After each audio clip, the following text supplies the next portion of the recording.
Chega mais, nação, um ótimo domingo para todos vocês e vamos juntos aqui analisar as últimas informações do Flamengo, que hoje enfrenta o Grêmio às 4 horas da tarde, partida pelo Campeonato Brasileiro. Vamos juntos aqui analisar as informações do Flamengo.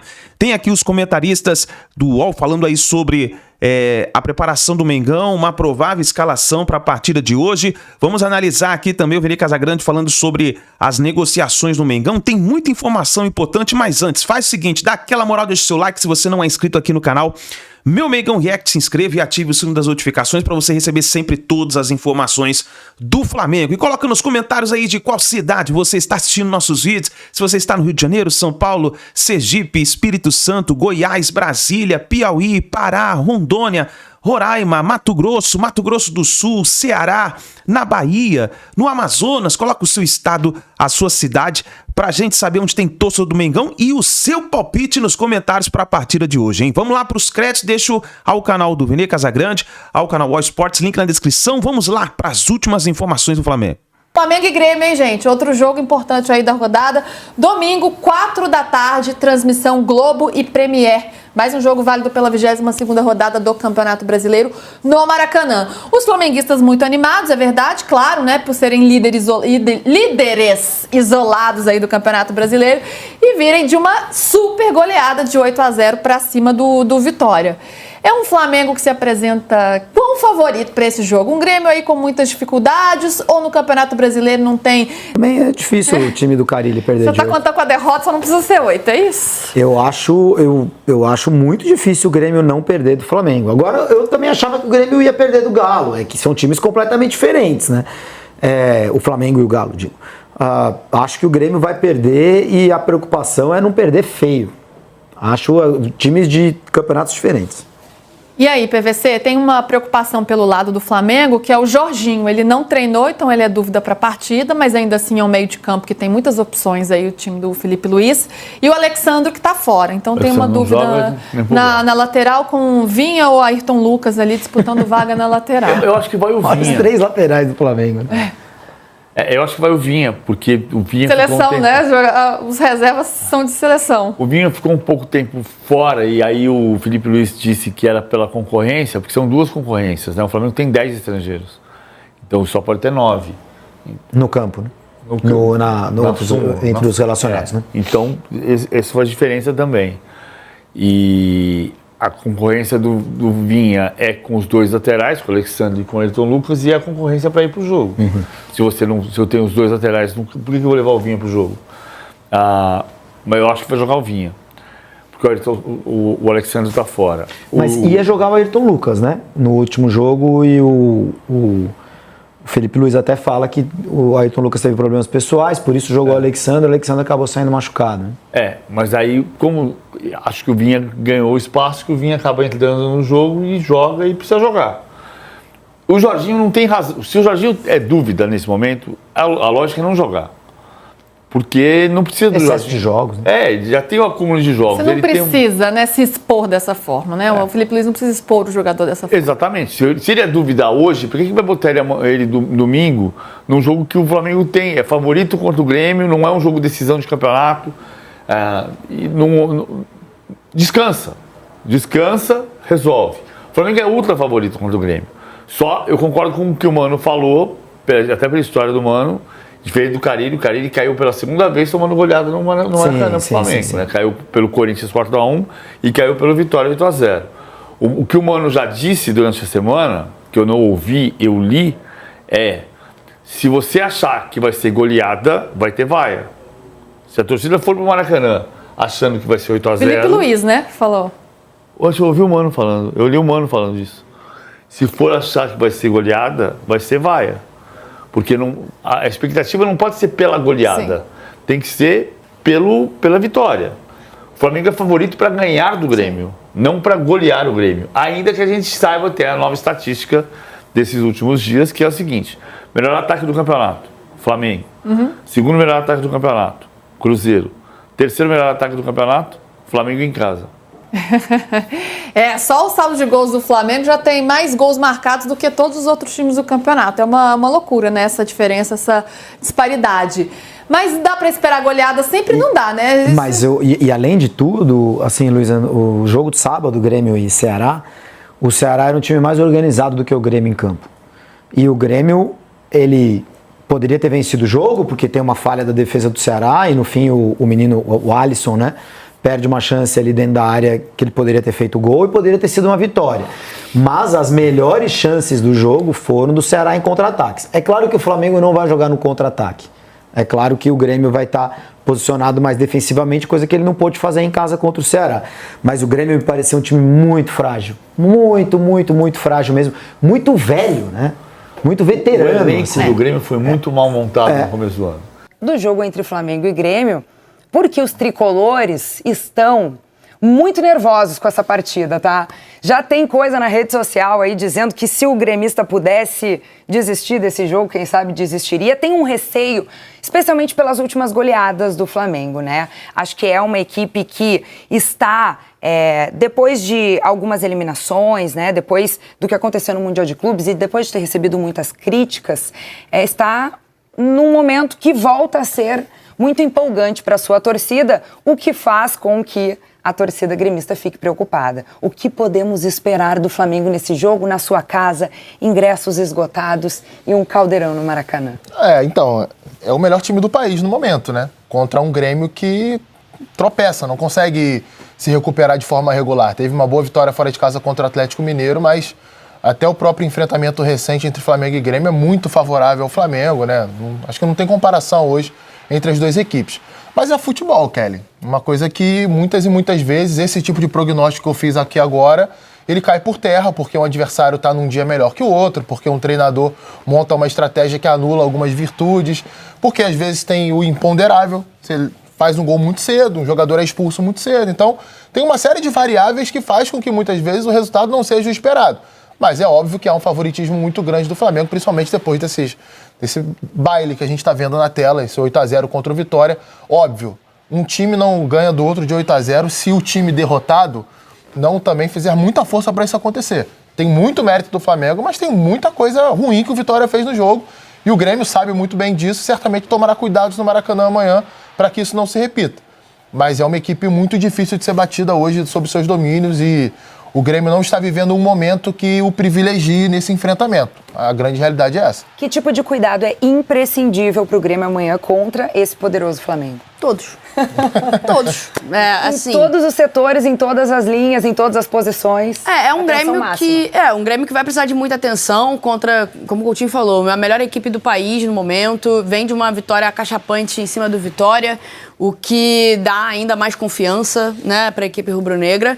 Mas é um Grêmio que, apesar de ainda não ter mostrado muito nesse Campeonato Brasileiro, um Grêmio que está lutando ali pela parte de baixo da tabela, vai ser um Grêmio que vai precisar se fechar, vai ser um Grêmio que vai precisar se proteger num primeiro momento, algo que não vem fazendo tão bem assim, tá? Apesar de ter contratado alguns reforços, inclusive o Valbuena ali para a zaga, né? É uma zaga um pouco mais experiente, uma zaga mais pesada. Talvez seja um Grêmio aí que precise proteger muito bem a sua área para, a partir desse momento, tentar pensar numa construção mais ofensiva. Eu acho que o jogo vai se desenhar para uma posse de bola do Flamengo, como todos os jogos do Flamengo vêm se desenhando. Um Flamengo que envolve, um Flamengo que se movimenta bastante, um Flamengo que sabe rodar a bola e sabe encontrar espaços. Pelo lado do Grêmio vai ser se defender, se fechar, para quem sabe ali, num contra-ataque, numa bola aérea, né, tentar ali criar algum tipo de dificuldade, porque é muito difícil bater o Flamengo vem embalado e ainda vai jogar em casa, perto dessa empolgação toda que a torcida está vivendo de forma muito justa. Então, gente, olha só, sobre a defesa do Grêmio, a gente estava falando sobre isso, ponderando muito bem, o Valbuena se machucou, está fora da temporada, então a estratégia do Mano Menezes, que muito se fala que é um treinador que gosta de se proteger, né? Não vou usar outra palavra por aqui. Não vou usar retranqueiro, não, tá? Não vou. Mas Quase saiu, né? Quase saiu, sem querer, não sei como. Mas é um setor que o Grêmio vem enfrentando problemas, né? Primeiro porque não encontrava um zagueiro de pé direito. Quando encontra, ele se machuca, tá fora da temporada.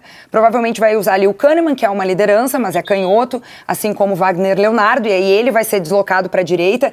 Então, volta a ter um problema que tentou solucionar. Pois é, o outro zagueiro destro do elenco é o Gemerson, que tá muito mal, né? A torcida não quer ver o Gemerson. Então, é a solução, é a alternativa que tem para tentar frear esse time do Flamengo. Acho que é isso. A Belly citou a estratégia, acho que não tem muito o que fazer de diferente. Até porque, se a gente pensar no Grêmio, qual foi o jogo que o Grêmio adiantou a marcação ou tentou ficar com a bola contra o adversário e foi muito impositivo? Nos momentos em que fez isso, certamente foi em fragmentos muito curtos dos jogos e diante de equipes que são bem inferiores ao Flamengo. Então, assim, é complicado imaginar uma estratégia diferente no Maracanã, tentar se fechar bem, neutralizar os espaços que o Flamengo pode explorar perto da área do Grêmio e tentar sair em velocidade. Tem dois jogadores muito interessantes pelos lados, né, que, quando acionados em profundidade, costumam gerar perigo à defesa adversária. O Kiki Oliveira pelo lado esquerdo, o Alisson pelo lado direito. O Bright White não é um velocista, mas não é um jogador lento também, então ele consegue ser também útil na questão do contragolpe. Mas é aquilo, tudo isso é a teoria, né? Se esses caras que a gente está vendo na tela aí estiverem num bom dia, o Flamengo coletivamente encaixar o jogo, é uma equipe que também leva poucos contragolpes, né? A gente está falando de uma possível estratégia de contra-ataque, mas a velocidade e a coordenação com que o Flamengo reage logo após perder a bola no campo de ataque inibe muitas vezes a transição ofensiva adversária e faz com que o Flamengo retome a bola rapidamente perto da área. É difícil, é uma tarefa bem complicada, mas você falou, o Mano, ele, ao longo da carreira, conseguiu montar equipes que se saíam bem nesse estilo mais reativo. Não é o histórico recente dele, tá? No Fluminense, ano passado, ele até consegue melhorar um pouco a defesa, mas era uma defesa que vinha muito mal e também coincidiu com a chegada do Thiago Silva e o retorno do André naquele momento. Mas se a gente pega essa temporada de 25, o início do Fluminense não é bom do ponto de vista defensivo. A reta final de trabalho dele no Inter, antes do Grêmio, também não é positiva na parte defensiva, e esse Grêmio menos ainda. Se a gente comparar com o que era o Grêmio com o Gustavo Quinteiros, óbvio que teve uma melhora, mas também era uma bagunça total, aquele Grêmio, né? Houve uma pequena melhora, mas não o suficiente para colocar o tricolor ali numa zona mais confortável do Campeonato Brasileiro. Um Flamengo que não toma muito contragolpe e também não toma muito gols, por consequência disso também, né? Agora... O Flamengo tem um saldo de gols melhor do que o segundo melhor ataque do campeonato. Isso é uma coisa, assim, é muito impactante. Se você pega o Campeonato Brasileiro a essa altura do campeonato, depois de 22 rodadas, né, 9 fora os jogos aí que não foram pagos, mas você ter mais saldo de gols. O Flamengo tem 36 gols positivos, né? 36 gols de saldo. A diferença de gols feitos e tomados. Né? E o Cruzeiro, que tem o segundo melhor ataque, tem 35 gols marcados. Cara, é muito significativo isso. Bom, vive esse bom momento, né? E com um jogador que agora foi convocado para a seleção brasileira, o Samuel Lino foi chamado por Carlo Ancelotti. Ele vai substituir, gente, o Matheus Cunha do Manchester United, porque ele se lesionou, teve um problema muscular a princípio, né? Ainda vai ser avaliado e diagnosticado, mas se lesionou nesse sábado e, portanto, Samuel Lino ganha essa oportunidade. Um cara que tem vitória pessoal, que se dedica muito dentro de campo, né? É impressionante o quanto parece que o Samuel Lino, depois de ali aquele começo, com alguma desconfiança e até com erro, né, de pênalti e tudo mais, ele prova que ele é um jogador que tem muita dedicação dentro de campo, que pode contribuir muito com esse time. Foi um cara pedido, né, pelo Felipe Luiz. Ele chega e, no bom jargão aí popular, ele tenta colocar a bola debaixo do braço para resolver a situação. Sim. E assume uma titularidade, né? É um cara que vem sendo muito interessante. O torcedor brasileiro que não acompanha o futebol espanhol, né, o Samuel Lino vem do Atlético de Madrid, teve a oportunidade de conhecê-lo até mesmo na Copa do Mundo de Clubes. O Atlético de Madrid que foi eliminado ainda na fase de grupos, no grupo do Botafogo, do PSG e do Seattle Sounders. O Samuel Lino estava lá, era um dos brasileiros que a gente falava, onde estão os brasileiros desse Mundial, para além dos times brasileiros. Sim. E o Samuel Lino era um deles e assumiu bem ali a titularidade, vem sendo muito importante nessa construção ofensiva do Flamengo, jogador de beirada, ele tem o desequilíbrio do 1 contra 1 também, ele tem essa agilidade, né? É um jogador que fisicamente ele nem é tão forte assim, mas ele consegue muito bem na condução de bola, no drible, né? Ludibriar ali o seu adversário, enganar o seu adversário. E isso é muito importante pensando até mesmo em seleção brasileira. Claro que pensando em Flamengo, tá sendo um cara desequilibrante, mas pensando em seleção brasileira, levando em consideração que muitas vezes os jogos de seleção e até mesmo jogos de Copa do Mundo, pensando no médio prazo, são jogos mais amarrados, que os dribladores eles vêm, entre aspas, aí, perdendo cedendo espaço. A gente fala muito de um futebol muito tático, de muita entrega técnica, mas que muitas vezes perde essa característica do 1 contra 1, do cara que realmente faz o improvável. O Samuel Lino pode ser um desses caras, né? A gente falava sobre ele estar na pré-lista, acabou sendo convocado, acho que até de forma muito merecida, e a gente espera que ele consiga render na seleção brasileira, que não sinta o peso de vestir a amarelinha, como não sentiu o peso de vestir a camisa do Flamengo. Eu tô muito curiosa para ouvir do Coutinho como é que ele pode render bem assim na seleção brasileira, e já trago para discussão alguns números do Samuel Lino. São só 8 jogos pelo Flamengo até aqui, 6 participações diretas em gols, com 2 marcados e ainda 4 assistências. Acho que já são números que mostram as credenciais. O cara, assim, o Flamengo tinha muito problema para terminar as jogadas, né? Às vezes controlava o adversário, dominava, mas não conseguia produzir uma quantidade de chances suficientemente relevante dentro daquele cenário de jogo, né? Você tá vendo um time ali que tem a bola no campo de ataque o tempo todo, você vai esperar que esse time vai criar as oportunidades. E muitas vezes o problema era justamente aquilo que o Samuel Lino traz de melhor pro Flamengo. Como ele toma as decisões perto da área, né? A Belly citou a habilidade que ele tem, é um jogador repertório de drible em espaço curto. Isso foi, para mim, o principal que fez o Flamengo trazê-lo ao clube. A capacidade de enxergar os companheiros bem posicionados dentro da área para servir ou até mesmo finalizar. Enfim, a forma como ele vai concretizar aquela jogada. Estava até dando uma olhadinha aqui na quantidade de jogadores da seleção para o lado esquerdo do campo convocados dessa vez, né? Porque se a gente for ver, o Matheus Cunha não é um homem de lado. Ele é um homem central de ataque, né? E até na última convocação jogou muito bem contra o Paraguai, como um jogador que saía da área e vinha circular na intermediária. Para o lado esquerdo hoje, a gente só tem o Gabriel Martinelli para essa data FIFA, que foi o titular, inclusive, do jogo contra o Paraguai. Eu acho bem provável que o Ancelotti dê oportunidade, se não como titular em um dos jogos, mas entrando no segundo tempo. E vale lembrar o seguinte, é um jogador que está no radar da seleção há um tempo, né? Eu lembro que na apuração dos colegas aqui, nosso colega Caio Mota uma vez apurou que ele estava na pré-lista ainda era do Dorival Júnior naquela ocasião, ainda era jogador do Atlético de Madrid.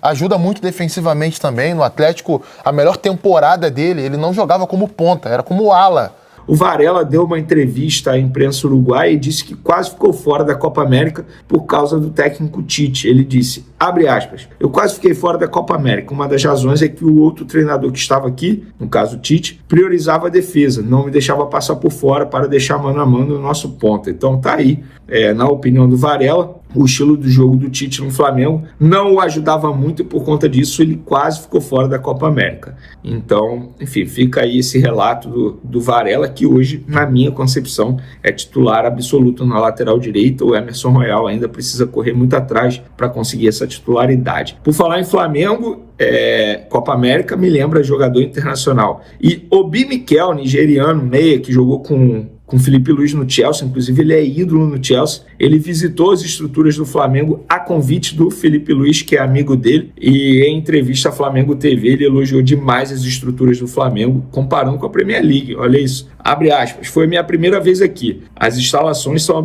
absolutamente fantásticas, parecem da Premier League, o gramado, a estrutura, tudo parece muito, muito bom, estou muito impressionado, claro. Vim ver o meu velho amigo Felipe Luiz. Joguei com ele no Chelsea. Ele me convidou e eu agradeço muito. Tenho acompanhado o progresso dele como treinador. Joguei com ele, conheço o estilo de jogo dele. Eu assisti ao Flamengo na Copa do Mundo de Clubes, analisei o jogo contra o Chelsea. Foi realmente fantástico ver a forma como o Flamengo jogou. Eles foram ofensivos, todos pensaram que iriam se defender e recuar. Não. Eles foram para o jogo, pressionaram o Chelsea e venceram o jogo. Um futebol ofensivo muito empolgante de assistir. Inclusive, ele revelou que vai estar no Maracanã nesse domingo para ver Flamengo e Grêmio. Nunca estive em um estádio no Brasil, mas vou adorar ir ao jogo porque uma coisa que os torcedores trazem é emoção. Seus torcedores na Copa do Mundo de Clubes faziam muito barulho. Foi muito empolgante ver como eles assistem ao jogo. Então, para mim, seria muito bom estar no estádio e experimentar essa atmosfera. Eu realmente estou ansioso por isso. Vai ser um grande jogo e espero, claro, que o Flamengo vença. Eu te entendo. Inclusive, eu estarei lá. A família Casagrande estará lá marcando presença no Maracanã. Mais de 64 mil presentes. Com certeza,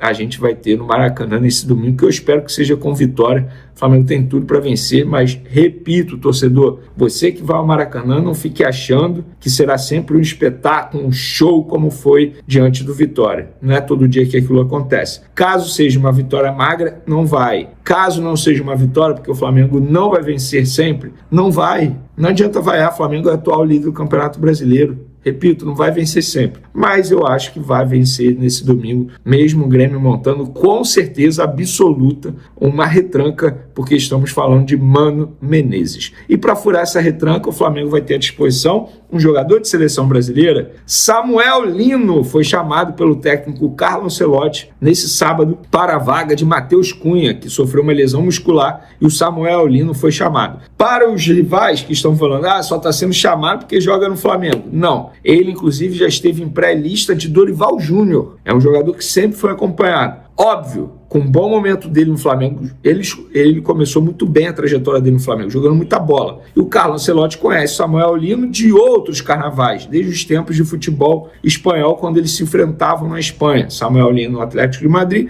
Carlo Ancelotti, treinador do Real Madrid. Então, não é nenhum absurdo ele ser chamado, muito pelo contrário. Falei até com uma amiga minha aqui, a Camila, beijo pra ela, que está sempre assistindo aos vídeos aqui. Falei, olha, para ser sincero, eu esperava essa convocação já na primeira lista. Aí veio essa lesão no Matheus Cunha e o Samuel Lino acabou sendo chamado. Falar agora de mercado da bola, porque o Flamengo deu uma aula de negócio para cima do Santos no empréstimo do Vitor Hugo. Mas antes, galera, vou falar sobre o alívio salarial aí que o Flamengo vai ter nas saídas de Lohan, Matheus Gonçalves e Vitor Hugo. Juntando os 3 jogadores, o Flamengo gastava por mês com salário cerca de R$1 milhão.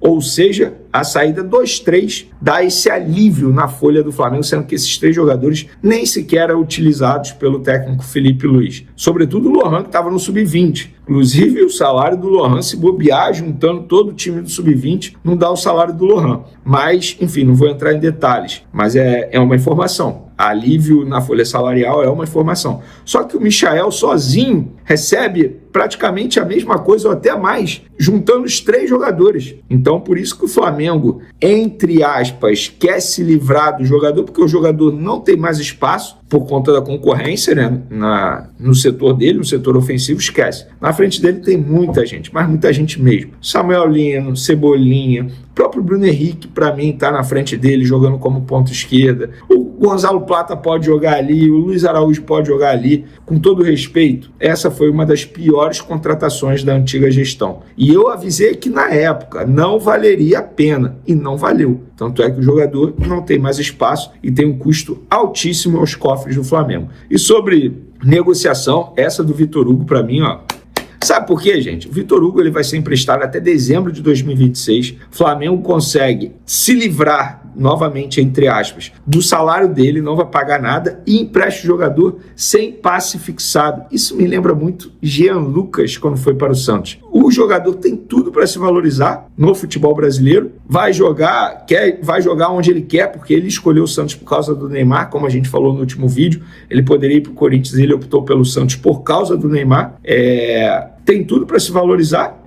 O estilo de jogo dele, assim, vai agregar bastante ao Santos atualmente, que é uma posição que o Santos precisa de reforço. Então o Flamengo deu uma aula. E nessa negociação, quem esteve responsável no lado do Flamengo foi o BAP. Foi praticamente de presidente para presidente, como a gente costuma dizer na gíria do futebol. Então o Flamengo mandou muito bem nesse empréstimo do Vitor Hugo, sem valor de passe fixado. O Flamengo pode pedir a volta dele caso receba uma proposta de venda. Então foi um negócio maravilhoso para o Flamengo. Para o Santos, vai ser usado como vitrine, novamente. No bom português é isso. Porque se o jogador se valorizar, volta para o Flamengo.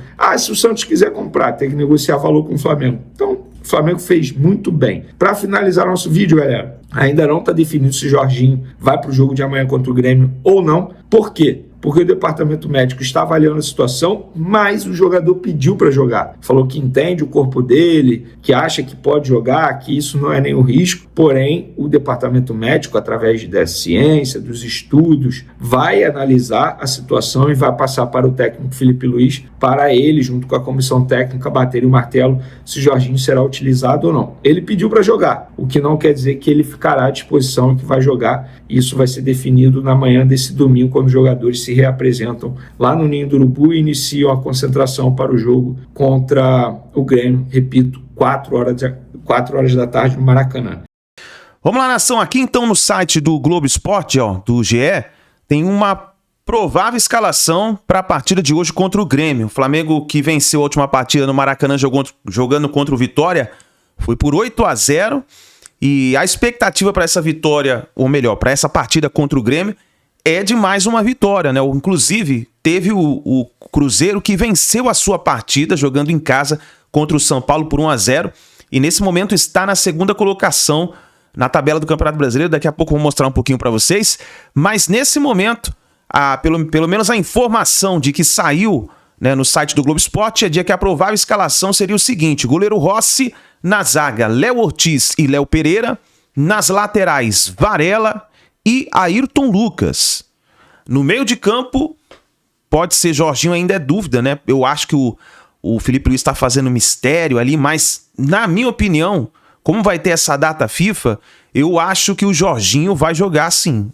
Eu acho que ele joga essa partida contra o Grêmio e aí depois vai ter os dias aí de descanso por causa da data FIFA, vai ter o tempo para se recuperar. Então vamos lá. Alan ou Jorginho, eu acho que vai Jorginho, Saul e Arrascaeta.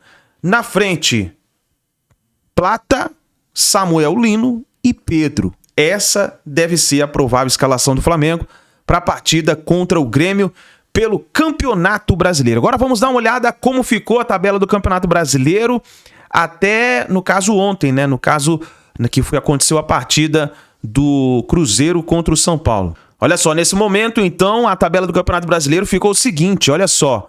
Na frente, né? Como sempre, tá o Flamengo.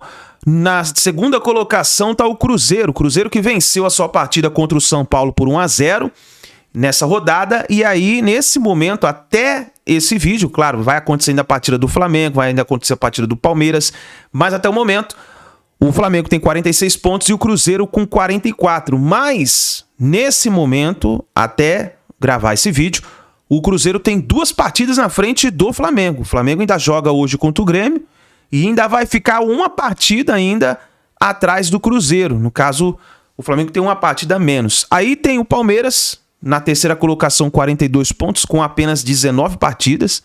Tem o Bahia na quarta colocação, com 36 pontos, 19 partidas.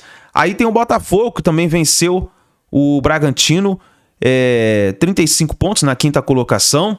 Mirassol, na sexta colocação, está fazendo um excelente Campeonato Brasileiro, 32 pontos. Na sétima colocação está o São Paulo com 32. Oitava colocação, Bragantino com 30. Na nona colocação, Fluminense com 27. Na décima colocação, o Ceará com 26. Na 11ª, Corinthians com 25. 12º, Atlético Mineiro com 24. 13ª, Internacional com 24. 14ª colocação está o Grêmio, que joga hoje contra o Flamengo, 24 pontos.